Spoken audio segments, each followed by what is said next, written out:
दोस्तों ये है हमारी धरती जो कुछ प्लैनेट्स के साथ मिलकर सूरज का चक्कर लगा रही है। सूरज जैसे और भी कई तारे हैं जिनके चारों ओर कई प्लैनेट्स चक्कर लगाते रहते हैं। इन सभी के ऐसे ग्रुप को हम सोलर सिस्टम कहते हैं। ऐसे कई सोलर सिस्टम मिलकर एक गैलेक्सी को और ग्रुप ऑफ गैलेक्सीज मिलकर एक गैलेक्सी क्लस्टर को बनाते हैं और बहुत सारे गैलेक्सी क्लस्टर मिलकर एक यूनिवर्स का निर्माण करते हैं। ये ब्रह्मांड का उतना हिस्सा है जिसे वैज्ञानिकों ने रडार, स्पेस टेलीस्कोप और रेडियो टेलीस्कोप जैसे डिवाइसेस की मदद से देखा है, जो कि 93 बिलियन लाइट ईयर्स में फैला हुआ है। आज के टाइम में वैज्ञानिकों ने इसकी एक एनिमेटेड इमेज भी जारी की है जिसे हम ऑब्जर्वेबल यूनिवर्स कहते हैं, जैसा कि आप इस इमेज में देख सकते हैं। लेकिन 93 बिलियन लाइट ईयर्स के बाद यूनिवर्स और कितना फैला है या फिर इसका कोई अंत है भी या नहीं, इसका जवाब किसी के पास नहीं है। अब इतने विशाल ब्रह्मांड को देखकर आज हम ये जानने की कोशिश में लगे हैं कि आखिर इस ब्रह्मांड का जन्म कैसे हुआ होगा,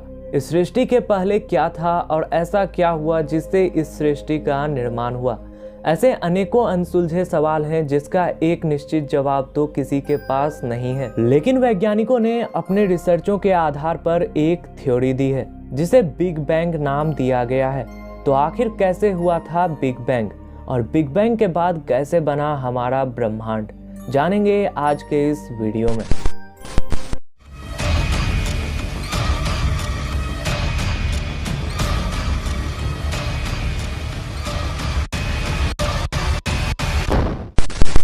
वैज्ञानिकों के अनुसार एक समय था जब इतना विशाल ब्रह्मांड जिसके कुछ भाग को आज हम देख रहे हैं और न जाने इसके कितने विशाल भाग को हम अब तक नहीं देख सके हैं, ये सब कुछ एक पॉइंट में सिमटा हुआ था जो कि एक एटम से भी छोटा था। और इसी पॉइंट में एक विस्फोट होता है जिसे हम बिग बैंग कहते हैं, जो आज के इस पूरे ब्रह्मांड की रचना का कारण माना जाता है। अब अगर हम बात करें बिग बैंग के तुरंत बाद की, तो इस वक्त एक सेकंड के 1 अरबवें भाग में, जिसे प्लैंक टाइम कहा जाता है, इसके अंदर ही ये पॉइंट इतना फैला जितना कि अब तक, यानी कि 13 अरब 80 करोड़ सालों में भी ना फैला हो। इसके बाद ये ब्रह्मांड ग्लू और प्लाज्मा की अवस्था में 3,80,000 सालों तक फैलता रहा। इस समय तक लाइट भी अस्तित्व में नहीं आई थी, जिस वजह से इसे डार्क टाइम कहा जाता है। इसके बाद ग्रेविटी अस्तित्व में आती है, जिसके कारण ब्रह्मांड में मौजूद एनर्जी का भंडार पास आना शुरू हो जाता है। इसके बाद कई सब एटॉमिक पार्टिकल्स जैसे कि इलेक्ट्रॉन्स, प्रोटॉन्स और न्यूट्रॉन्स भी बनना चालू हो जाते हैं। शुरुआत के समय में ज्यादातर हाइड्रोजन एलिमेंट्स बने जो कि ग्रेविटेशनल फोर्स के चलते सामने आने लगे और वहां का टेम्परेचर लाखों डिग्री तक पहुंच जाता था। कंप्रेस होते होते जब एक जगह का टेम्परेचर 1 करोड़ डिग्री तक पहुंच गया, तब न्यूक्लियर प्रोसेस का फ्यूजन शुरू हुआ। इससे बहुत ही ज्यादा एनर्जी निकली और इस ब्रह्मांड में एक तारे का निर्माण हुआ। मतलब करीब 4 लाख साल बाद ब्रह्मांड में लाइट का अस्तित्व आया। फिर इसी प्रोसेस के साथ कई लाखों साल तक करोड़ों तारे बनते रहे। इसके बाद ग्रेविटेशनल फोर्स के चलते ये तारे भी पास आने लग गए और तब निर्माण हुआ गैलेक्सी का।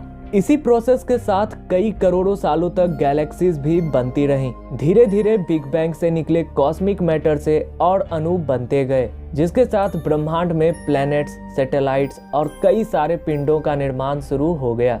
ये प्रोसेस करीब 8 अरब सालों तक चलता रहा और ऐसे ही एक घटना के चलते करीब आज से 4.5 अरब साल पहले हमारे सोलर सिस्टम का निर्माण हुआ और इसमें हमारी पृथ्वी भी शामिल थी। लेकिन उस समय पृथ्वी जीने लायक जगह नहीं थी। उस समय पृथ्वी बस लावा का एक गोला थी। धीरे धीरे पृथ्वी पर कई एलिमेंट्स बनने लगे। कई एस्टेरॉइड्स और मेटेरॉइड्स के धरती पर गिरने की वजह से भी यहाँ डिफरेंट एलिमेंट्स का भंडार बन गया। समय बीतने के साथ साथ पृथ्वी पर बारिश होने लगी और यहाँ अलग अलग जलाशय भी बनना चालू हो गए। अब पृथ्वी पर आइस एज आने लगा था, जिससे ये ठंडी होने लगी, लेकिन अंदर से गर्म होने के कारण ये ज्वालामुखी के रूप में फटते भी थे। इन ज्वालामुखियों के लावे और आइस एज के कारण पृथ्वी पर जमीन भी बनी और आज से करीब 3 करोड़ साल पहले पानी में ऑक्सीजन, नाइट्रोजन और हाइड्रोजन जैसे एलिमेंट्स के मिलने से जीवन अस्तित्व में आया। ये लिविंग ऑर्गेनिज्म्स थे सिंगल सेल्ड पैरामीशियम और अमीबा। धीरे धीरे समय के बदलाव के साथ इनसे मल्टी सेल्यूलर ऑर्गेनिज्म भी बनने लगे। इसके बाद इवोल्यूशन हुए और पृथ्वी पर जीवों की भरमार हो गई। दोस्तों, यही है बिग बैंग थ्योरी, जिसके अनुसार माना जाता है कि हमारे ब्रह्मांड की रचना हुई है। लेकिन अभी भी कई वैज्ञानिक हैं जो इसे गलत मानते हैं। कुछ वैज्ञानिकों का तो ये भी मानना है कि हमारा ब्रह्मांड ना ही कभी बना और ना ही कभी खत्म होगा और ये अनंत है। तो हमारा ब्रह्मांड आखिर कैसे बना, ये अब भी एक बड़ा सवाल है। दोस्तों, इसके बारे में आपकी क्या राय है, कमेंट जरूर करें। वीडियो अच्छी लगी हो तो इसे लाइक करें और ऐसे ही इंफॉर्मेटिव वीडियोज के लिए चैनल को अभी सब्सक्राइब कर लें। फिर मिलते हैं किसी नए वीडियो में।